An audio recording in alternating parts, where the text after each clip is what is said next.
You're welcome to another episode of Before Church. As you already know, I am King Ekunfi Amiel. If you're watching me right now, I think you are a blessing in advance. Alright? Last week and last 2 weeks, we were talking about, or we were dealing with the topic, what is church? What a church is. Alright? And I wanted to go into why church. But I think I have to wrap up with what is church. Then next week, we move into why church, okay? Sake of time, I won't play around. Let me just go straight to my text of the day, or let me say my reference scripture of the day. You already know it, because Jesus is the foundation of the church. We are considering what he said in Matthew 16, 18 and 19. Alright? Now, he said, let me start from 17. He said, "Blessed art thou, Simon Barjona, for flesh and blood have not revealed it unto thee, but my Father which is in heaven." My Father which is in heaven. So I was making a point that any church is built on revelation. If the Father in heaven doesn't reveal to you that Christ is a Savior and therefore expand His kingdom for me, you are not having a church. Write that down. Any church without a solid revelation as its altar or rock is just joking around. That's the first thing. Secondly, he said, flesh and blood have not revealed it unto you. Flesh and blood has not revealed it unto you. So you can't get a revelation physical. It's always spiritual. That's what I want us to look at today. The church. I'm talking about the fact that the church has two aspects of it. We have the physical church and we have the spiritual church. Okay? Now, with the spiritual church, that is what Christ is saying here. He said that for flesh and blood has not revealed it unto you, but my Father in heaven.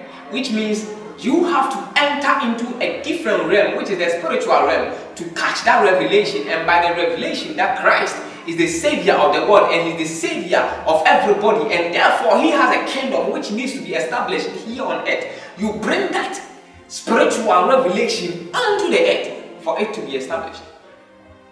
So anytime the physical depends on the spiritual, anytime there has been no circumstance or no happening where the physical precedes the spiritual, and there can never be, because we are dealing with a spiritual God.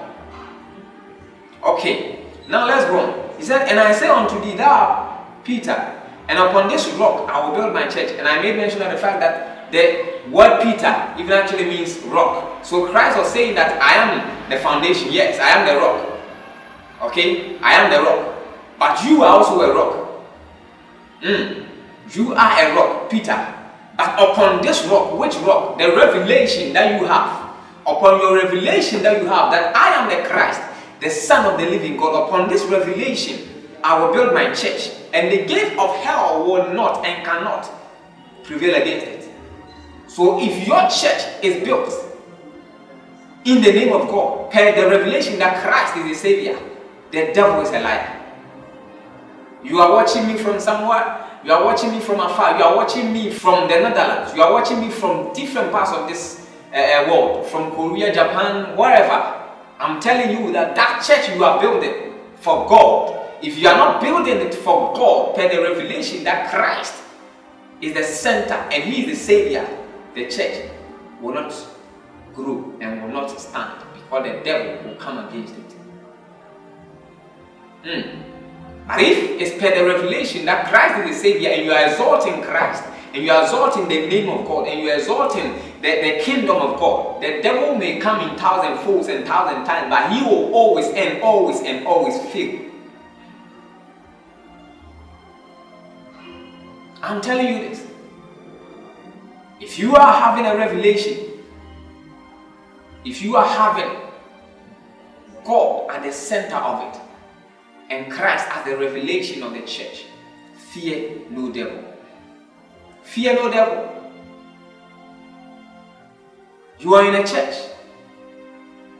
which is the church of God. I'm talking about spiritual matters here, which is the church of God. And Christ is the head of the church. We are just members. And every day I say this, every member of your body, there is a purpose for it. There is a purpose for my hand. As I'm sitting here, my mouth is speaking. My mind is thinking. My eyes are looking at you. My hand is holding the phone. My eyes are looking here and reading. My legs are giving me support. My back is sitting and giving me support. Every body part has a purpose. The same as you watching me. You are a part of the church of God. And therefore there is a purpose for your life. There is a purpose for your living. There is a purpose for your existence. I came to tell you that find out that purpose. I pray that tonight God will reveal himself unto you. The supernatural will be your existence. The supernatural will be what you are in this coming time. This night, God is going to reveal himself to you, and he will show you what to do for his kingdom. He will show you what part you are in the kingdom of God. He will show you your ministry. Your ministry may be singing, your ministry may be healing, your ministry may be evangelizing, your ministry may be helping people. You see, you go to church and you forget that. In the church, there are several things that need to be done. For instance, you go to church every Sunday with your car. You go pick up somebody from that same vicinity or same area. Bring them back after you close. And that is giving an aid, because someone is not going to church because of transportation. Someone is not going to church because of what they are going to wear. You can give somebody something to wear to church. Someone is not going to church because they are thinking too much. They are going through something. They need somebody to talk to. Be there for them. The pastor, the prophet, he cannot do all. The senior pastor for that ministry cannot reach out to everybody in the church. That is why you are there. You are a part of that ministry. You are a part of the ministry of God, the church of God. Play your part. Let me play my part. And there will be fullness. You come to that realization where the fullness of God is, and Christ will descend. And Christ will descend.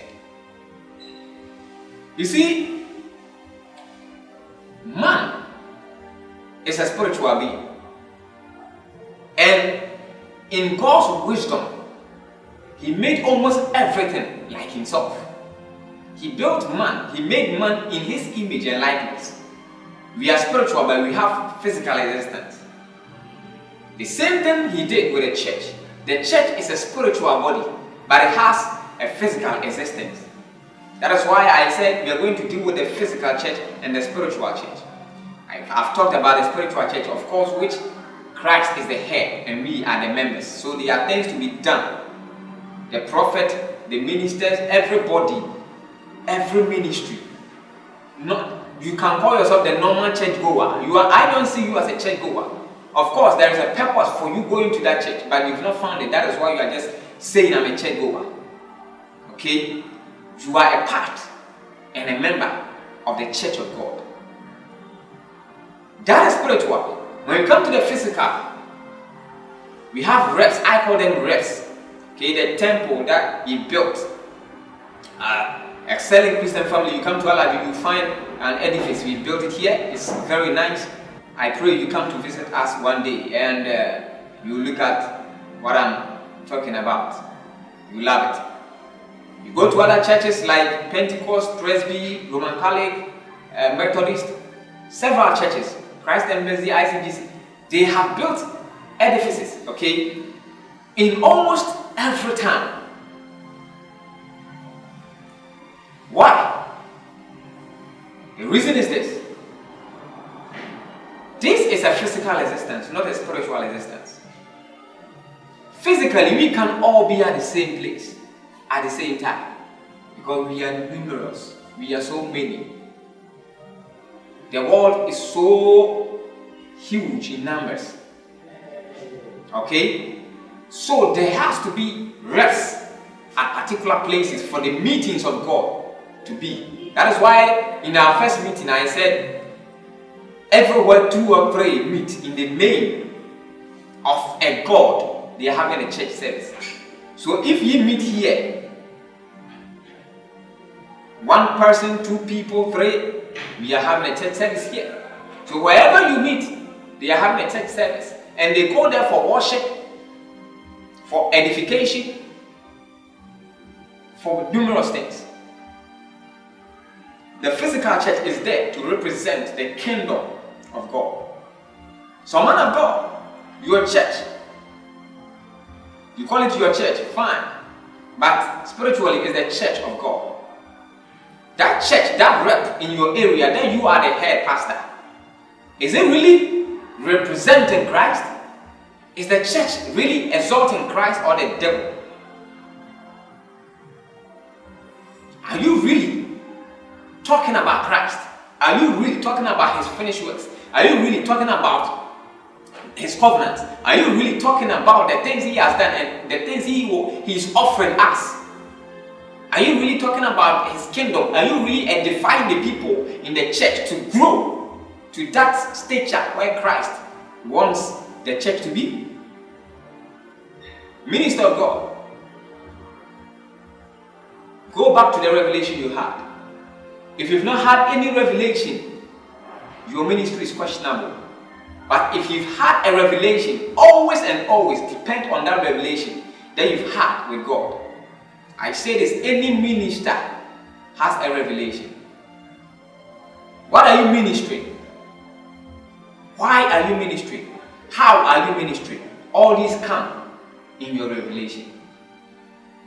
That's another topic to be dealt with another time. Today I'm talking about what a church is. And I'm saying that the church is there. It's existing here physically to represent that which is in the spiritual. That is why we have numerous churches, numerous representatives in different counties and different circuits, different towns, different villages. You go to places and you find several churches. Of course, it's very important because that will make it easy for people to come together and fellowship with God. And of course, whenever I say God, I'm talking about Jesus Christ. I'm talking about the Savior of the world. I'm talking about the Son of the living God. I'm talking about the Supreme One of Zion. I'm talking about the Christ of Nazareth. I'm talking about the Savior of the entire world, including you. I pray that the Lord open your eyes to see that revelation. I pray that the Lord open your eyes to see what you are supposed to do in the church. You are a member in the church. You watching me, if you are not a minister, you are a member. You are not just a church goer. There is something for you to do in the church. There is something for you to do in the kingdom of God for the edification and for the growth of the church physically and spiritually. So find it out. If you don't know yet, I pray that the Lord reveal it to you tonight in the name of Jesus. I pray and employ the angels of God for a revelation to be sent to you, even as you watch me now, in the name of Jesus. And if you catch that revelation, no disease can capture you. No disease. If you are sick in any body, this instant, I pray for your deliverance. I pray that healing be your portion in the name of Jesus.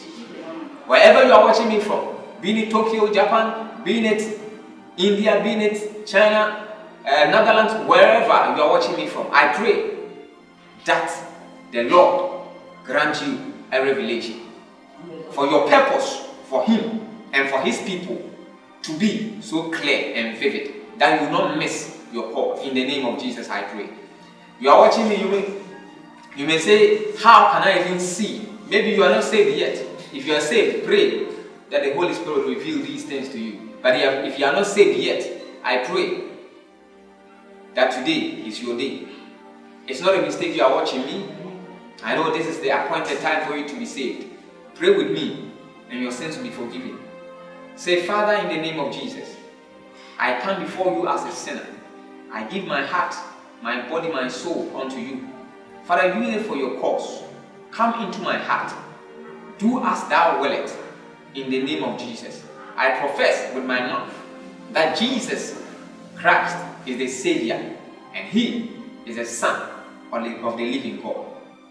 I pray that He be the captain of the ship of my life and He be my master and Savior forever and ever. Now you are saved. The devil has nothing to do with you again. You are saved totally.